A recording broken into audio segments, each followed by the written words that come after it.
Hi guys, so last time gumawa tayo ng video DIY kung paano kayo magpo-program ng panibagong susi sa inyong mga sasakyan. So last time blade type o yung tinatawag na may susi pa rito, yung pinipihit pa natin yung susi. So marami nagtanong sa akin, sir, paano kapag push start kagaya nito? So ito, nakikita nyo, ito yung ating susi ng Everest. Yung dalawang merong keychain dyan is yung original natin na susi. Tapos itong isa yung bago nating bili. Ipoprogram pa lang natin to. So ipapakita ko muna sa inyo na hindi pa to gumagana. Dito muna tayo sa settings. Makikita ninyo sa my key status natin, dalawa lang ang susi natin. 0 my keys and 2 admin keys. Okay? So yung dalawang susi na yun, eto. Okay, wait lang, lalabas lang muna tayo. Para makita nyo muna na ito lang yung gumagana nating susi. So ibaba muna natin dyan. Okay. So ito muna ang isang susi. May keychain, lock, unlock. Ayan, nakikita ninyo naman, diba? Nagre-respond yung ating mga signal light. Tapos nakikita nyo dyan sa loob. Ayan, unlock. Okay. Itong pangalawang susi, lock, unlock, gumagana. So itong pangatlong susi, syempre hindi pa to gumagana. Wala pang response, oh. Ayan. Okay?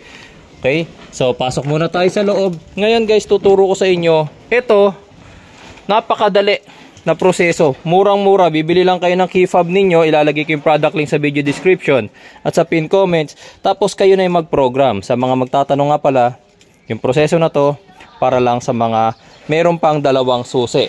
Pag nawala na yung isang susi ninyo, guys, at gusto nyo gawing dalawa, sad to say, hindi na pwede yung shortcut method. Kailangan nyo na, guys, nung mga lumapit sa mga nagpo-program, yung mga merong key programmer, kagaya ko. Okay, so yung pagpapaprogram yan, guys, medyo mahal. Mga 10,000 pataas. Sa kasa, mas mahal. Okay? So ito, ang gagawin natin, since nakita natin na hindi pa ito gumagana, kahit sa starting, ilabas natin itong dalawang susi. Yan. Kahit yan, hindi niya mapapastart. Ayan, no? Ayan, makita nyo, pinipindot ko. No key detected. Kasi ito lang yung nasa loob. Yung dalawa nandito sa labas. Okay? So ito ang gagawin natin. Napakasimple. Itong keys natin, ipapasok lang natin to sa key sensor niya. Yung key sensor ng Ford nga pala, guys, nandito sa ating cup holder sa pangalawa. Okay? Ilalagay natin siya ng nakaharap, nakaganyan. Okay? Wag dito, wag ding nakatalikod. Kailangan nakaharap na ganun. Okay? Ilalagay natin yung unang susi. Tapos turn on. After mawala yung mga indicators dyan, patay. Tanggalin yung unang susi. Ilalagay natin yung pangalawang susi. Ganun pwesto ulit. Okay. Tapos turn on. Hintayin lang mawala yung mga indicators. Turn off. Tapos kunin yung pangatlong susi. Kung kanina pinipindot lang natin, sa pangatlong susi na ipoprogram natin, guys, kailangan diin. Kailangan diin. Hihintayin nyo mag-confirm. Maririnig nyong magbiblink yung ating hazard. Tapos mag-click yung ating door locks. Okay, so ito, gawin na natin. Mabilisan to, guys. Ito nga pala, dahil nakakasagabal yung aking mga keychain, tanggalin ko muna. Kailangan kasi mabilis na proseso to eh. Ayan. Okay lang naman na wala yung physical key. Basta tandaan nyo, guys, ito yung ating original key. Ayan. Okay, so ito yung bago na wala pang keychain. Okay, so ito na. Okay, lagay. Turn on. Hintayin mawala yung mga indicator. Patay. Kunin nyo isa. Turn on. Hintayin ko lang mawala yung mga indicator na yan. Okay. And then yung pangatlo, ito diin na, guys, ha, diin. Diin. Yan, diin. Yun. Nakita nyo, nag-hazard. Narinig nyo, nag-confirm yung ating mga pinto. So, ito ay nakalagay, key program successful. So, ngayon, titingnan natin, ilan na ngayon yung ating susi. My key, 3 admin keys na siya. Okay? So, ito, so, syempre, kanina hindi siya gumagana. Patay muna natin. Lock, unlock. Ayan, nakikita nyo naman, lock, unlock. Okay. So, syempre, hindi lang pwedeng sa lock and unlock siya gumagana. Kailangan sa pag-start din ng sasakyan. So, paano ba natin gagawin ulit? Labas muna natin tong dalawang susi. Lagay natin ulit dyan.